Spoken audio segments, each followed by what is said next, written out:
Opening the center creates immediate possibilities for piece development and control. Establishing immediate central influence, black mirrors white's ambition, setting the stage for a classic pawn structure duel. Challenging black's central foothold, c4 immediately creates dynamic pawn tension and opens lines for potential piece activity. Solidifying the center and preparing piece development, this solid response embraces a positional battle. Securing the central pawn and preparing for kingside development, this natural step immediately fortifies white's pawn structure. Developing the knight to its most active square, this knightly foray prepares for queenside castling while challenging white's central ambitions. Solidifying central influence and preparing to challenge black's queenside pawn structure. Solidifying the central pawn structure, this knight repositions to support a potential queenside expansion and prepare for the c5 break. Initiating pressure on the knight pins black's central control and prepares for potential pawn advances, creating immediate tactical and positional demands. Challenging the bishop's influence, this pawn push subtly compromises black's kingside structure, potentially creating weaknesses down the road. The bishop retreats, but not without purpose. It maintains influence over the central dark squares, patiently waiting to exploit any weakness that might arise from black's pawn structure. Solidifying the central pawn structure, this maneuver aims to bolster the d5 pawn and prepare for potential pawn pushes like c5, a common theme in queen's gambit decline structures. It also subtly prepares to develop the queen's bishop to a more active square. Solidifying the center, this pawn advance prepares to develop the bishop to a more active square, potentially influencing the e4 square and bolstering the d4 pawn while maintaining a compact and defensible pawn structure. Boldly challenging white's queenside pawn structure and aiming to seize vital kingside space, this aggressive pawn thrust immediately creates tactical complications and forces white to react. It's a high-risk, high-reward maneuver that opens lines for black's attacking pieces, but also potentially weakens the king's pawn shield. Retreating the bishop to safety avoids the immediate pawn storm and prepares to counter black's aggressive pawn push. White aims to exploit the weakened kingside that black's advancing pawns have created, potentially opening lines for attack later. This repositioning allows white to regroup and consider developing their pieces harmoniously, perhaps targeting the center or preparing for a queenside expansion. It's a subtle way to shift the focus from black's immediate threats to a more strategic long-term plan. Aggressively challenging the bishop's influence on the kingside, this knight maneuver immediately creates a spatial imbalance and forces white to reconsider their bishop's optimal square, potentially disrupting coordinated piece development for white. Sharpening the focus on the dark-squared bishop's activity, white strategically repositions it to a square that actively pressures black's queenside pawns, simultaneously creating potential mating threats against the now exposed black king and hindering the fluidity of black's development. Reclaiming central influence and preparing for potential knight outpost maneuvers, this repositioning is a key defensive maneuver to secure the king's flank and untangle the kingside pawn structure, potentially opening diagonals for future piece activity. Reinforcing the pawn chain and limiting black's knight expansion, this subtle pawn push prepares for potential queenside action and keeps the central tension alive. Exchanging that knight on e5 opens up the f-file for potential future action and frees the black queen to participate more actively. But it also surrenders the dark-squared bishop's vital defensive post and grants white's knight a strong outpost on d5 if it can find its way there. Seizing the central pawn on e5 opens a crucial diagonal for the white bishop and begins to solidify control over the kingside territory, preparing for potential pawn pushes or piece repositioning aimed at exploiting black's somewhat exposed king. The knight's repositioning to the 5th rank, while appearing aggressive, allows white to consolidate central control and potentially launch a kingside attack. This knight now becomes a target, potentially forcing further defensive maneuvers and weakening black's pawn structure. Unleashing the central pawn storm, this move dramatically injects dynamism into the game, seizing immediate control of crucial squares and aiming to pry open lines for white's pieces. Gaining a foothold in the center with the pawn advance is a bold bid for space, and to challenge white's central control, though it creates a potential weakness on the e6 square and might leave the knight on f5 feeling somewhat isolated if it can't find support.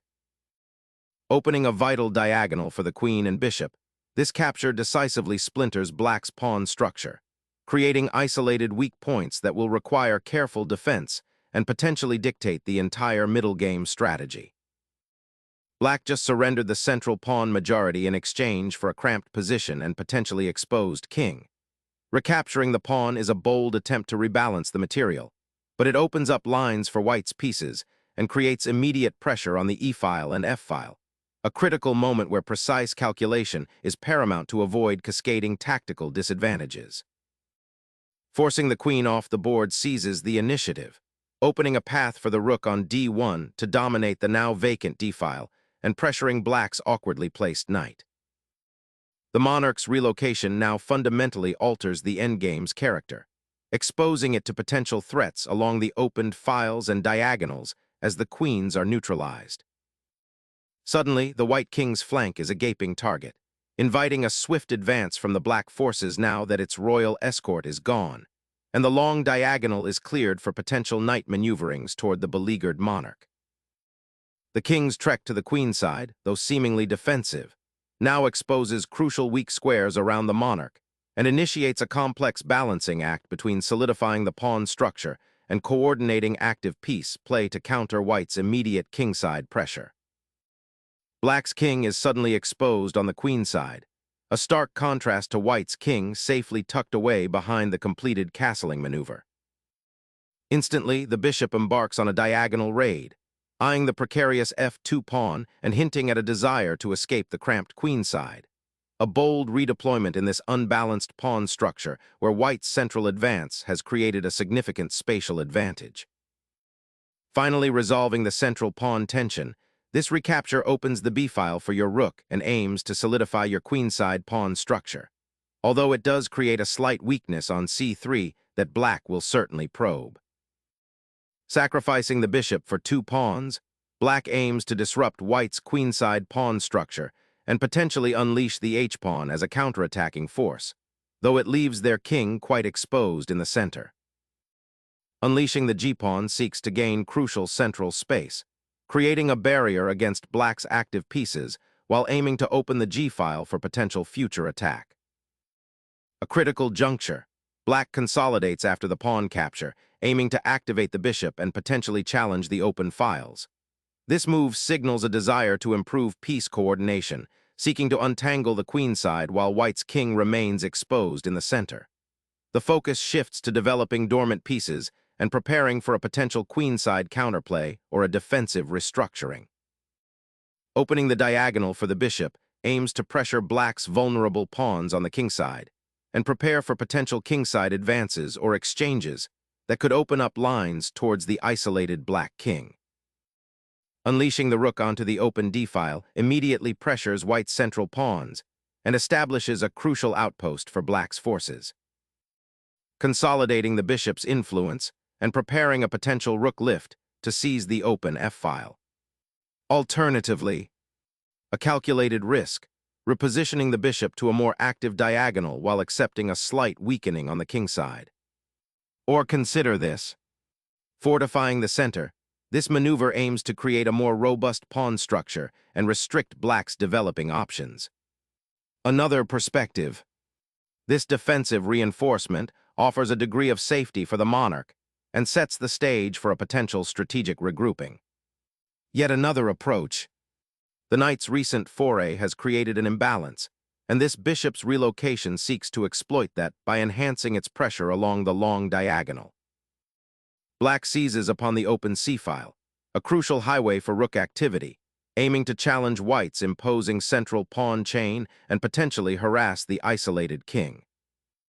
Shifting the rook to the d-file now intensifies control over that central artery, simultaneously preparing to support potential advances on the kingside and ensuring the king's safety by providing an escape square on the third rank should the b-file become compromised. Pressuring the queenside pawns from an unexpected angle, This bishop repositions to create immediate discomfort and threaten pawn's structural weaknesses. The king ventures out from the safety of the castled position, seeking a more active role in the center, potentially to support pawn advances or influence the open files that are beginning to emerge. That bishop finds a new posting on the king side, eyeing potential breakthroughs and offering a silent guard against white's entrenched pawns. The game pivots towards material parity, as white unpins the black knight and initiates a sequence that will result in queens being traded, ushering in an endgame characterized by imbalances in pawn structure and potential for strategic maneuvering. Securing the open file with the rook is a fundamental endgame principle, and this capture on d8 directly addresses that, immediately challenging white's control of the central file. Consolidating the monarch towards the center of the board offers a surprising degree of safety, aiming to escape the immediate skirmishes on the flanks and await a more opportune moment for action, while simultaneously eyeing the open central files for future king activity.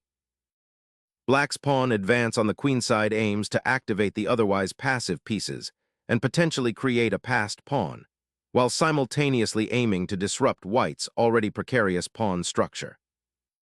Initiating a strategic repositioning on the queenside, the rook aims to establish crucial control over the b-file, potentially creating pressure against black's isolated queenside pawn or preparing for a future queenside expansion. Black begins to expand on the queenside, contesting the open b-file and signaling an intent to develop counterplay away from the currently exposed king. Preparing to swing the king into a more active role, aiming to connect the rooks and potentially support a pawn advance on the queenside. The rook's journey to the first rank now endeavors to exploit the semi-open file, aiming to pry open the kingside and disrupt white's pawn structure. Liberating the queen's pawn with this capture immediately targets the pinned knight and aims to disrupt black's awkward pawn structure. It's a pragmatic decision to force an opening and simplify the game. Reclaiming the crucial central pawn and opening the file for its rook fundamentally reshapes the positional battle, creating immediate threats along that newly liberated pathway and forcing white to defend against further penetration. Unleashing the bishop to c2 offers a fantastic avenue to re-engage the initiative and exploit the vulnerable placement of black's queen's rook. Seizing the open b-file is a crucial step, but it comes at the cost of momentarily exposing your monarch to potential checks and creating a slightly scattered pawn structure on the queenside. Liberating the bishop from its pawn shield, this exchange on the bishop's third square aims to disrupt black's pawn chain and prepare for a more active rook presence. The bishop's journey to d1 marks a bold attempt to reclaim lost material and activate a dormant piece, hoping to disrupt white's carefully constructed pawn structure and create counterplay against the exposed king. Reclaiming the open file is paramount, and repositioning the bishop to its intended outpost allows for active defense of the now vulnerable pawns. Probing the king's defensive structure with the bishop, black forces a necessary reaction, disrupting white's recent consolidation efforts.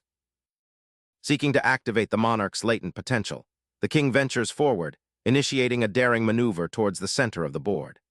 This audacious sidestep, while creating a temporary pawn weakness on f2, aims to reclaim lost tempo and potentially reroute the royal piece to a more dynamic, active position for the ensuing endgame.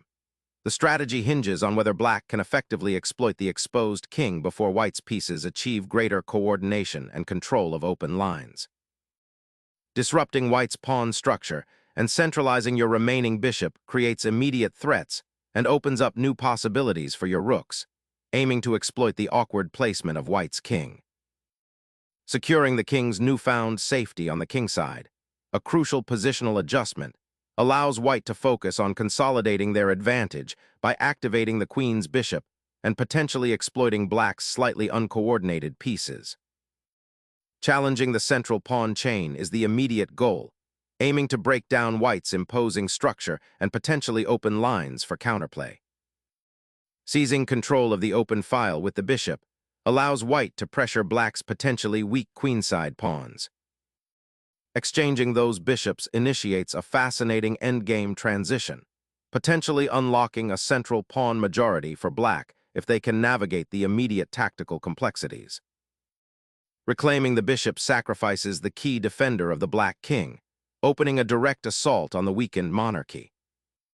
Embracing the newfound open diagonal for the bishop, this king seeks sanctuary from the encroaching pawns and potential threats on the queen side. The bishops retreat to g6 shores up the kingside pawn structure, preparing to contest the open files and potentially launch a counterattack with the remaining pieces. Sacrificing the bishop here dramatically simplifies the position, aiming to exploit the newly opened diagonal for the queen and potentially creating passed pawns in the process, though it leaves your king somewhat exposed. The bishop retreats, a tactical regrouping after the pawn's determined push, aiming to support the remaining pieces and prepare for further territorial skirmishes along the open files. Reclaiming material, but at what positional cost? The pawn on c3, while technically an exchange, leaves white's queenside significantly weakened, potentially creating targets for black's remaining pieces to exploit later. White repositions the bishop to a more active square, aiming to pressure the weakened queenside pawns and prevent black's king from finding refuge behind them. Bringing the king forward aggressively, aiming to leverage its newfound activity in the center of the board. Your king now steps out, an active participant in the endgame, aiming to support the bishop and potentially contest the central squares. Escorting the king to the queenside, this maneuver aims to re-establish a safer perimeter, away from the immediate threat of white's centralized bishop and the open lines that currently plague black's monarch. Unleashing the bishop to target the pawns on the queenside opens up a fresh avenue of attack. Pushing the pawn to e5 finally provides some space for black's beleaguered pieces and aims to dislodge white's formidable bishop from the long diagonal, potentially opening up lines for counterplay. Sacrificing material to activate your remaining pieces often leads to exciting play, and this bishop move is no exception. The bishop's retreat to d4 abandons its active post on c5, a surprising decision given the opponent's king is still somewhat exposed on e4, and white controls the d-file after the recent trades. Perhaps black hopes to reroute it to a more menacing diagonal or support a pawn push, but for now, it feels like a concession of initiative and a missed opportunity to apply pressure. Dislodging that pesky bishop from the long diagonal opens lines and prepares to centralize your remaining pieces for an assault on black's rather exposed monarch. A daring pawn thrust seeks to activate the queen's side by creating a passed pawn, but it might leave black's king exposed to white's centralized pieces. Pushing the king forward asserts presence and prepares for the decisive pawn push, aiming to crack open black's defensive structure. Unleashing a decisive pawn thrust, black sacrifices tempo to unlock the king's sanctuary and create immediate threats, forcing white to react and potentially disrupt their already precarious defensive setup.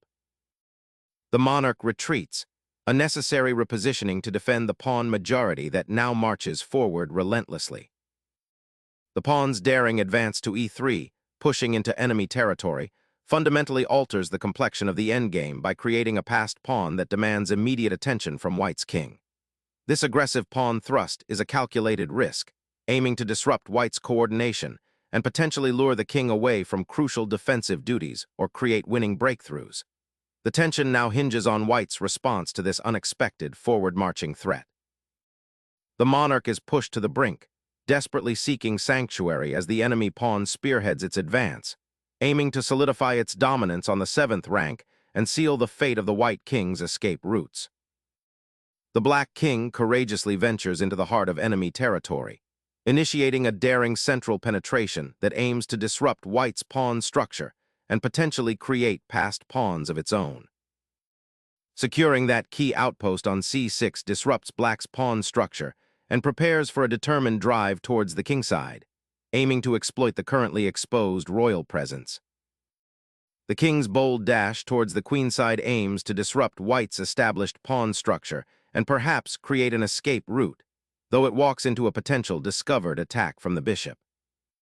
Snapping up the pawn clears the b-file and aims to activate the bishop into a more influential role, potentially pressuring black's weak pawn structure further down the board. The pawn's final advance to e2 aims to create a passed pawn, a critical threat in this endgame, but it overlooks the potential for immediate refutation by white's bishop on c6. The king's daring foray, a desperate gamble to avoid the looming cascade of pawns, leads to an inevitable checkmate. The pawn's relentless crawl toward promotion has reached a pivotal point, a true test of both kings' defensive integrity as the opposition rallies its remaining strength for one final push.